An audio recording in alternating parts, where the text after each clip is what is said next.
이 새벽에 하나님께서 우리에게 주시는 하나님 말씀은 호세아 10장 9절에서 15절까지 말씀, 저와 여러분이 한 절씩 나누어서 교독합니다. 이스라엘아, 내가 기브아 시대로부터 범죄하였더니 지금까지 죄를 짓는구나. 그러나 범죄한 자손들에 대한 전쟁이 어찌 기브아에서 일어나지 않겠느냐.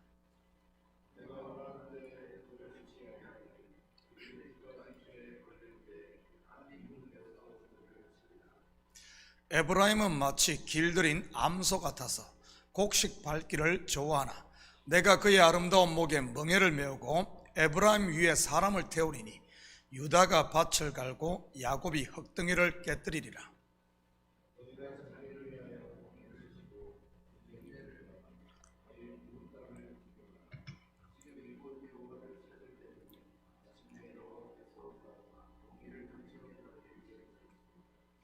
너희는 악을 박하라 죄를 거두고 거짓 열매를 먹었나니 이는 내가 내 길과 내 용사의 많음을 의뢰하였습니다.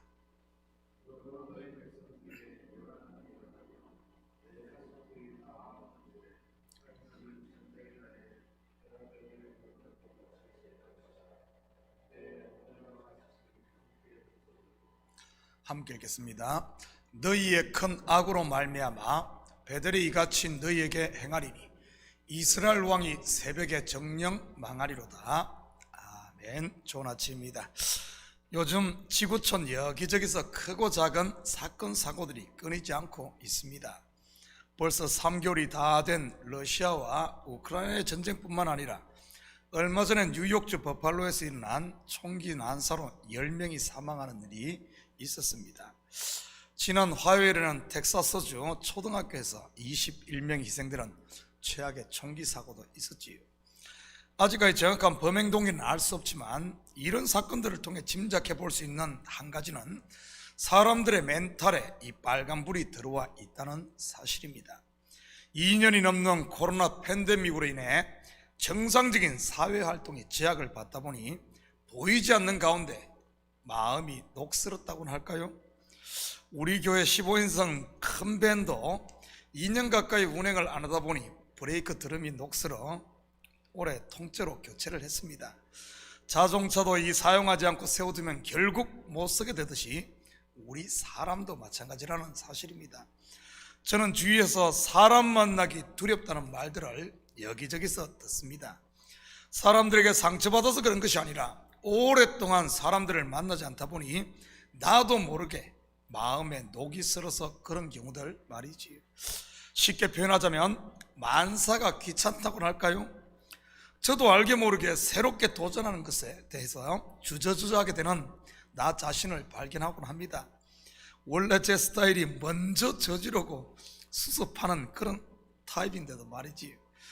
어쩌면 지금 우리가 싸워야 할 가장 큰 적은 전쟁도 그렇다고 인플레이션으로 인한 고물가도 아닌 우리 속에 자리 잡고 있는 두려움이란 놈이 아닌가 생각을 합니다. 코로나와 함께 슬그머니 들어와 자리를 잡고 우리의 발목을 잡고 있는 이대로가 좋사오니 하는 친숙해져 버린 이 게으름들 말이지. 우리는 지금 한 사람의 잘못된 판단이 얼마나 많은 사람들을 힘들게 하고 아프게 할 수 있는지 몸으로 체험하며 살고 있습니다. 그런데 이런 일들이 단순히 남의 일로만 치부할 수 없다는 사실입니다. 나 한 사람으로 인해 가족 구성원들이 힘들 수도 있고 교회 공동체가 고통을 당할 수도 있는 것이니까요. 사람은 사회적 존재이기에 혼자만의 문제가 아니라는 사실입니다. 이 새벽 나의 마음밭을 한번 점검해 보시기 바랍니다. 혹시 관리를 제대로 못해 잡초가 덮여있는 이런, 그래서 열매를 맺을 수 없는 묵은 땅이 되어 있지는 않은지 말이지요. 마음이 녹슬어 기름칠이 필요한 곳은 없는지 점검할 때입니다.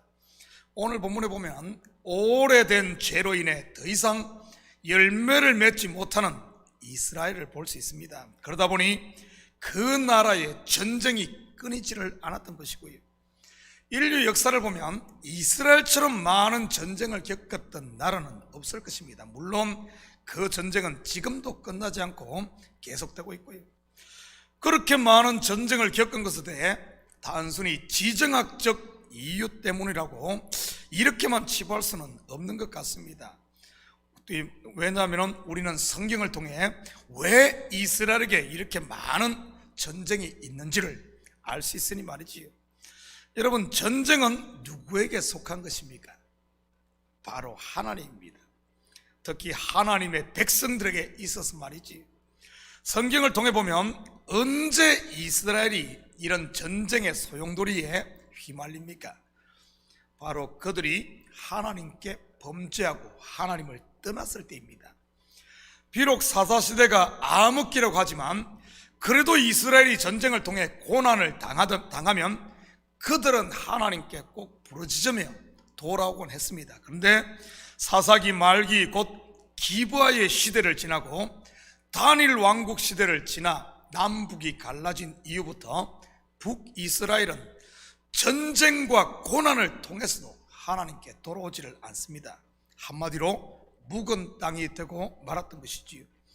그렇다고 하나님께서 그들을 포기했을까요? 아닙니다. 오늘 다시 호세아 선지자를 통해 그들에게 심판을 경고하며 돌아오기를 외칩니다. 12절입니다. 너희가 자기를 위하여 공의를 심고 인애를 거두라. 너희 묵은 땅을 기경하라. 지금이 곧 여호와를 찾을 때니 마침내 여호와께서 오사 공의를 너희에게 내리시리라. 농부가 씨를 뿌리기 위해서는 반드시 땅을 갈아엎어야 합니다. 그렇지 않고 씨를 뿌리게 되면 예수님의 비유에 나오는 길가처럼 새들이 와서 먹어버린다든지 아니면 땅이 단단해져서 뿌리를 내릴 수가 없게 되지요. 또한 잡초나 가시덩굴로 인해 설령 싹을 틔운다 할지라도 결실은 할 수 없습니다. 그래서 씨 뿌리기 전에는 반드시 땅을 갈아엎어야 하는 것이지요. 땅을 갈아엎게 되면 겉에 있던 잡초들이 속에 묻혀 썩게 되고 속에 기름진 흙들이 겉으로 드러나 씨를 뿌리면 싹을 틔워 잘 자라게 되는 것이지요. 또한 겉의 잡초들은 속에 묻혀 오히려 거름이 되는 것이고요. 그래서 가을거지가 끝나고 자라는 잡초들은 농부가 그냥 놔둡니다. 왜냐하면 봄에 땅을 갈아엎으면 그것이 오히려 거름이 되니 말이지요. 그런데 땅을 기경하지 않으면 겉에는 잡초요, 속에는 잡초의 뿌리요, 더 나아가 땅이 단단해져 아무짝에도 쓸모가 없는 땅이 되고 마는 것이지요. 지금 이스라엘이 묵은 죄로 인해 그들의 마음밭이 이처럼 묵은 땅이 되어 버렸던 것입니다. 너희가 자기를 위하여 공의를 심고 인애를 거두라. 무슨 말입니까? 공의는 죄에 대해서는 반드시 값을 치르는 심판을 말하는 것입니다. 이런 찬양 가사가 있지 않습니까? 예수 하나님의 공의. 예수님은 하나님의 공의를 이루기 위해 이 땅에 오셨고 십자가에 죽은 것 아닙니까? 우리의 죄값을 치르기 위해 말이지요. 공의를 심고, 이 말은 예수님께서 하늘의 미랄이 되어 땅에 떨어져 썩어졌듯이 죄에 대해서 반드시 죽어야 한다는 이런 말입니다. 사도 바울의 표현을 빌리자면 그리스도와 함께 십자가에 못 박혀야 함을 말하는 것이고, 자기를 부인하고 자기의 십자가를 지는 것을 말하는 것이지요. 이렇게 공의가 심기면 인애를 거둔다고 하네요. 인애라는 말은 히브리 원어로 헤세드라고 하는데 자비, 인자, 은혜, 긍휼 이런 뜻입니다.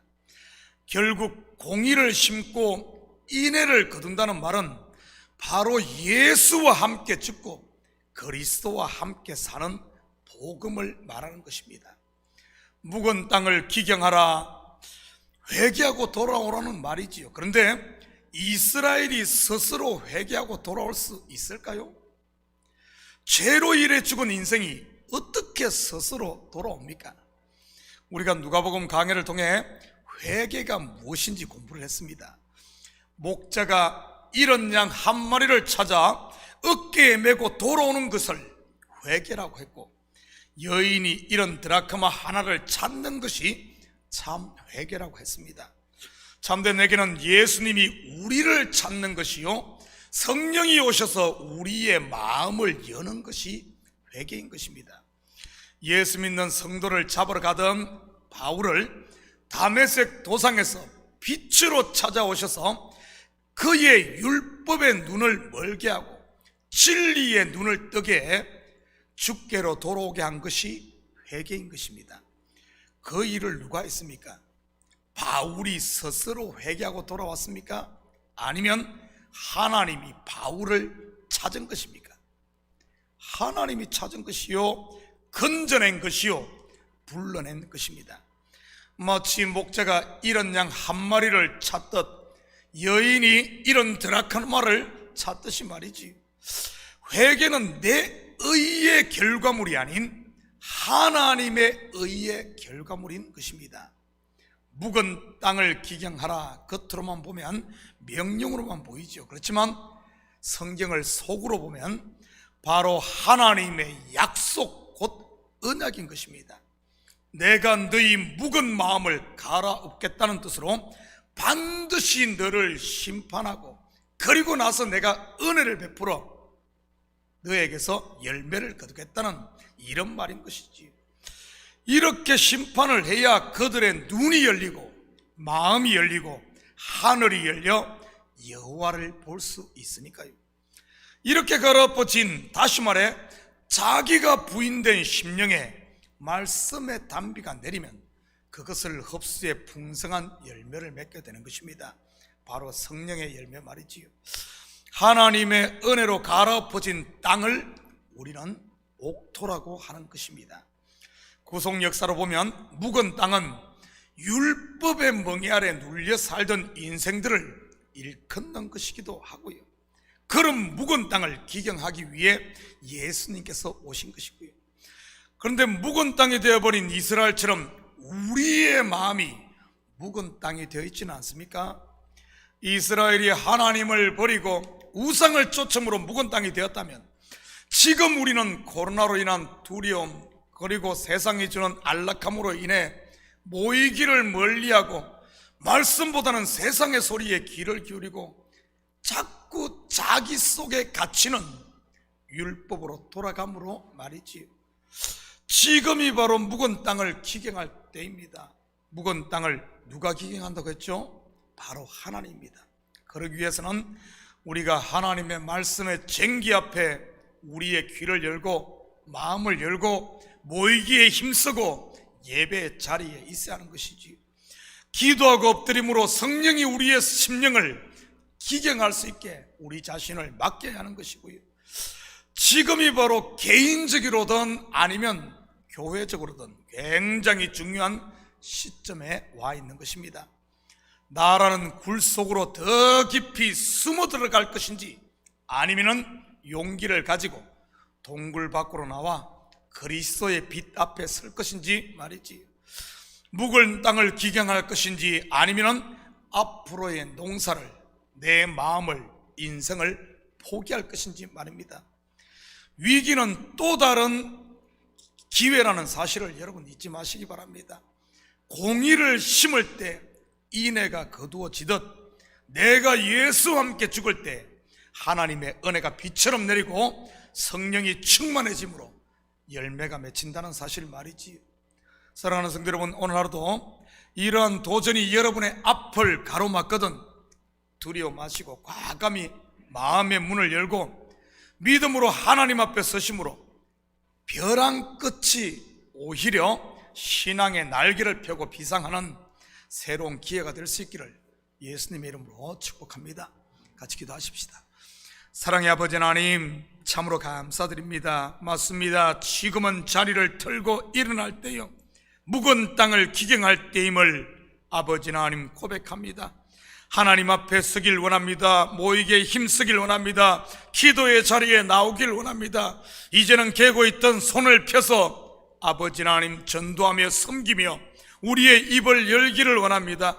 하나님, 우리에게 담력을 주시고 용기를 주셔서 두려워하지 않고 아버지 하나님 주님 앞에 설 수 있는 저희들 되게 도와주시옵소서.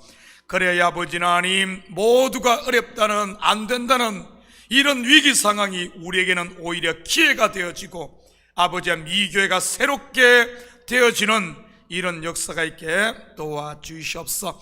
가정이 살게 하시고 아버지 하나님, 사업체가 새롭게 불릴 듯 일어나는 축복 있게 도와주시옵소서. 감사드리며 예수님의 이름으로 기도드립니다. 아멘.